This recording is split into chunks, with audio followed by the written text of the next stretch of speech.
Praise the lord. ప్రభువైన యేసుక్రీస్తు నామం పేరట మీ అందరికీ నా వందనాలండి.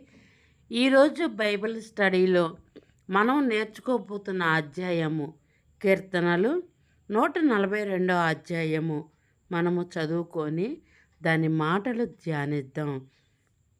నేను ఎలుగెత్తి యెహోవాకు మొరలిచున్నాను. నేను ఎలుగెత్తి యెహోవాను బ్రతిమలాడుకొనుచున్నాను. బహు వినయముగా ఆయన సన్నిధిని నేను మొర్రపెట్టుచున్నాను. నాకు కలిగిన బాధ ఆయన సన్నిధిని తెలియజెప్పుకొనుచున్నాను. నాలో నా ప్రాణము కృంగియున్నప్పుడు నా మార్గము నీకు తెలియును. నన్ను పట్టుకొనుటకై నేను నడవవలసిన త్రోవలో చాటుగా పగవారు ఉరినొడ్డుచున్నారు. నా కుడి ప్రక్కను నిదానించి చూడుము. నన్నెరగని వాడు ఒకడును నాకు లేకపోవును. ఆశ్రయం ఏదియు నాకు దొరకలేదు. నా ఎడల జాలిపడువాడు ఒక్కడునూ లేడు. యెహోవా, నీకే నేను మొర్రపెట్టుచున్నాను. నా ఆశ్రయ దుర్గము నీవే. సజీవులున్న భూమి మీద నా స్వాస్థ్యము నీవే అని నేను అనుకొంటిని. నేను చాలా కృంగియున్నాను. నా మొర్రకు చెవియొగ్గుము. నన్ను తరుమువారు నాకంటే బలిష్ఠులు. వారి చేతిలో నుండి నన్ను విడిపింపుము. నేను నీ నామమునకు కృతజ్ఞతాస్తుతులు చెల్లించునట్లు చెరసాలలో నుండి నా ప్రాణమును తప్పింపుము. అప్పుడు నీవు నాకు మహోపకారము చేసియుండుట చూచి నీతిమంతులు నన్ను బట్టి అతిశ్రేయ పడుదురు. ఈ యొక్క వాక్యము మనం ఇప్పుడు చదువుకొని ఉన్నాం. ఈ యొక్క ప్రార్థనలో దేవుని ఎంత చక్కగా బ్రతుములాడుకుంటున్నట్లు మనం చూస్తున్నాం. అయ్యా, నాలో నా ప్రాణము కుంగి ఉన్నది. నాకొక్కసారి నాయన నా ప్రార్థనకు నువ్వు చెవియొగ్గు. నేను బహు దుఃఖములో, వేదనలో, బాధలో నేనున్నాను ప్రభువా. నీ సన్నిధిలో నేను మొర్రపెట్టుచున్నాను. నేను ఎలుగెత్తి నిన్ను బ్రతిమలాడుకొనుచున్నానయ్యా. అయ్యా, నా ప్రార్థన వినయ్యా. నన్ను పట్టుకొనుటకై నా శత్రువులందరూ కూడా నన్ను తరుముతూ ఉన్నారయ్యా.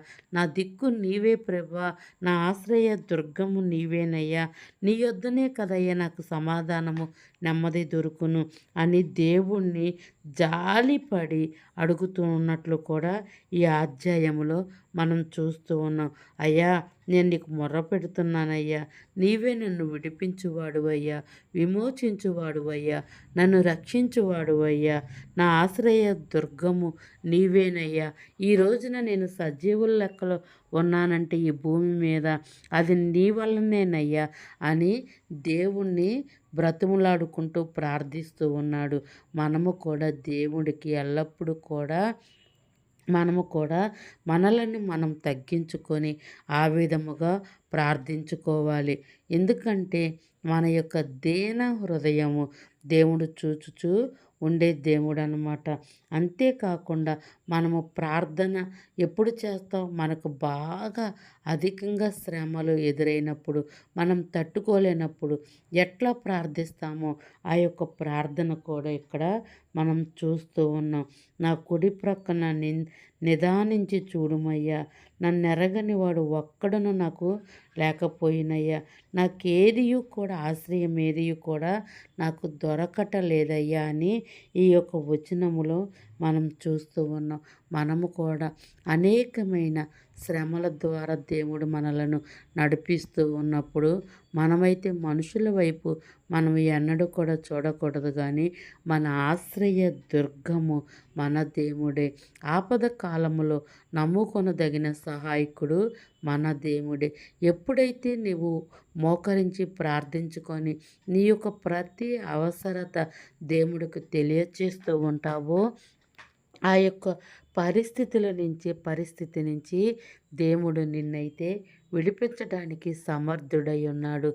అందుకని పిల్లలు, ప్రతి పరిస్థితిలో కూడా మనము దేవుడికి నమ్మకముగాను యథార్థముగాను మనం ప్రార్థించుకోవాలి. ఎందుకంటే ప్రార్థన పరిస్థితులు మార్చివేసిద్దంట. మరణమును జీవముగా మార్చేది ప్రార్థన. దుఃఖమును ఆనందకరముగా మార్చేది ప్రార్థన.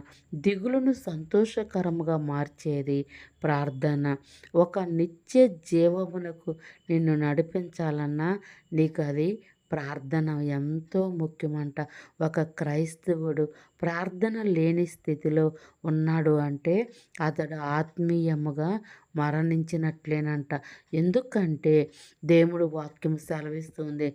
దేవుడికి నీకు ఒక సంభాషణ, ఒక సంబంధము మీ మధ్యన లేకపోతే అది ఏ విధముగా నువ్వు జీవిస్తావో నీకు అర్థము కాదు. అందుకని మన రక్త సంబంధి, మన ప్రభువు, మన రాజులకు రాజు, మన పరమ తండ్రి కాబట్టి ఎల్లప్పుడూ కూడా ఆయన మీద మనం ఆధారపడుతూ ఆయన ఇచ్చు జ్ఞానము కృపను కొరకు మనము వేడుకుంటూ ఆ నిత్య మార్గములో మనము ఎల్లప్పుడూ కూడా భయము కలిగి మనము జీవించాలి. అట్టి భయము కలిగి నీవు జీవించాలి అన్నా కూడా నువ్వు ప్రతి క్షణము కూడా దేవుడికి నువ్వు ప్రార్థించుకోవాలి. నిన్ను నువ్వు దేవుని చేతులకి అప్పచెప్పుకోవాలి. దేవుడు ఎదుట నీ ప్రతి పాపము కూడా నీవు ఒప్పుకోవాలి. అట్లాగనే కాకుండా నీకు కలిగిన ప్రతి దానిని బట్టి కూడా దేవుడికి నీవు కృతజ్ఞతాస్థుతులు నువ్వు చెల్లించాలి. అదే విధముగా దేవుణ్ణి కొన్నిసార్లు నీ స్నేహితుల కొరకు, నీ బంధువుల కొరకు, నీ యొక్క కుటుంబ సభ్యుల కొరకు, ప్రతి ఒక్కరి కొరకు కూడా, అధికారుల కొరకు కూడా నువ్వు ప్రార్థించాలి. ఎవరైనా నీకు ప్రార్థన అవసరత నీ స్నేహితుల ఎడల నువ్వు చూసినప్పుడు వారి పక్షమున కూడా దేవుణ్ణి నువ్వు బ్రతిమలాడుకోవాలి. అదే విషయం మనం అబ్రహాము జీవితంలో చూస్తాం. లోతు బాధల్లో, ఇబ్బందుల్లో ఉన్నప్పుడు తన శత్రువులు రాజులు వచ్చి అతను తీసుకుపోయినప్పుడు ఆ సొదొమ రాజులను కూడా అబ్రహాము దేవుణ్ణి ఏ విధముగా బ్రతిమలాడుకున్నాడో, నశించిపోతున్న ఈ లోకంలో అనేక వారిని నీవు చూసినప్పుడు వారిపైన ఎటువంటి ద్వేషము, అసూయ నువ్వు పెట్టుకోకూడదు. కానీ మన ప్రవక్త గారు చెప్పిన విధముగా వారిని చూసినప్పుడంట నీవు జాలి పడాలంట. జాలిపడి వారి నిమిత్తము దేవుని సన్నిధిలో నువ్వు ప్రార్థించాలి. ఆ విషయాలు కూడా మనం ఇక్కడ చూస్తూ ఉన్నాం. ఎందుకంటే దేవుని రాజ్యము శాశ్వతమైనది. ఆ యొక్క రాజ్యమునకు ప్రతి ఒక్కరు కూడా రావాలి అని మనం ప్రార్థించాలి. నేను చాలా కృంగి ఉన్నాను, నా మొర నీవు చెవియొగ్గయ్యా అని కూడా ఇక్కడ చూస్తూ ఉన్నాం. నన్ను తరుమువారు నాకంటే బలిష్ఠులయ్యా, వారి చేతిలో నుండి నన్ను విడిపించుము అని ఇక్కడ దేవుణ్ణి బ్రతిమలాడుకుంటూ ఉన్నాడు.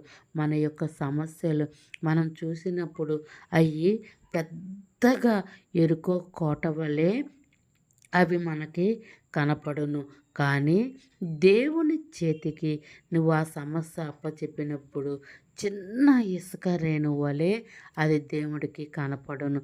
మనకైతే చూడండి అది ఎంత పెద్దగానో కనపడును, దేవుడికి చూడండి అంత చిన్నగా కనపడును. అందుకే దేవుడికి అసాధ్యమైనది ఏమీ కూడా ఈ భూమి మీద లేదు. అర్థమైందా పిల్లలు? అందుకని శ్రమ వచ్చినప్పుడు, ఒక నింద అవమానం వచ్చినప్పుడు, ఒక దుఃఖము వేదన నీకు కలిగినప్పుడు మొదటిగా నీవు చేయవలసింది వెంటనే నీవు దేవుని పాదాల మీద పడు. అప్పుడు దేవుడు నీకు ఒక చక్కటి ఆలోచన మార్గము నీకు తెలియచేస్తూ ఉంటాడు. ఆయన వాక్యము ద్వారా నీతో మాట్లాడుతూ ఉంటాడు. అందుకని ప్రతిరోజు ఒక్క అధ్యాయమైనా మీరు చదువుకోండి. దాని మాటలు మీరు గ్రహించండి. దాని భావము ఏమిటి అని మీరు ఆలోచించండి. మీరు ఆలోచించినప్పుడు దేవుడు చక్కటి ఆలోచనలు, తలంపులు నీకు ఇచ్చి జీవ మార్గములో నిన్ను నడిపిస్తాడు. అట్లాగునే ప్రతి విషయంలో కూడా దేవుడికి మీరు కృతజ్ఞతలు చెల్లించండి. ఇక్కడ చూడండి, నేను నీ నామమునకు కృతజ్ఞతాస్థుతులు చెల్లించునట్లు చెరసాలలో నుండి నా ప్రాణము తప్పించుము. మనము ప్రతి ఒక్క సమస్యను విడుదల పొందిన తర్వాత కృతజ్ఞత లేనివారుగా మన పితరులు ఏ విధముగా దేవుడు చేసిన మేలులు మరిచి వారు నశించకపోయి ఉన్నారో, మనం అట్టి స్థితిలో ఉండకుండా దేవుణ్ణి బ్రతిమలాడుకుంటూ ప్రతి క్షణము కూడా కృతజ్ఞతలు కలిగి మనం జీవించాలి. నీవు ఎప్పుడైతే కృతజ్ఞతలు కలిగి నువ్వు జీవిస్తూ ఉంటావో, దేవుడు నీ పట్ల చేసిన అనేకమైన కార్యాలు ఎల్లప్పుడూ కూడా నీ కళ్ళ ముందు ఉంటాయి. నువ్వు మర్చిపోతే నువ్వు నశించకపోతావు. అట్టి దృష్టిలో నువ్వు ఎన్నడూ కూడా ఉండవద్దు. ఆయన యొక్క మార్గము శాశ్వతమైన మార్గము. ఆ యొక్క మార్గములోకి నీవు నేను కూడా నమ్మకంగా జీవిద్దాము. ఈ యొక్క మాటలు మీకు అర్థమయ్యి ఉన్నాయని నేను భావిస్తూ ఉన్నాను. గాడ్ బ్లెస్ యూ పిల్లలు. God bless you.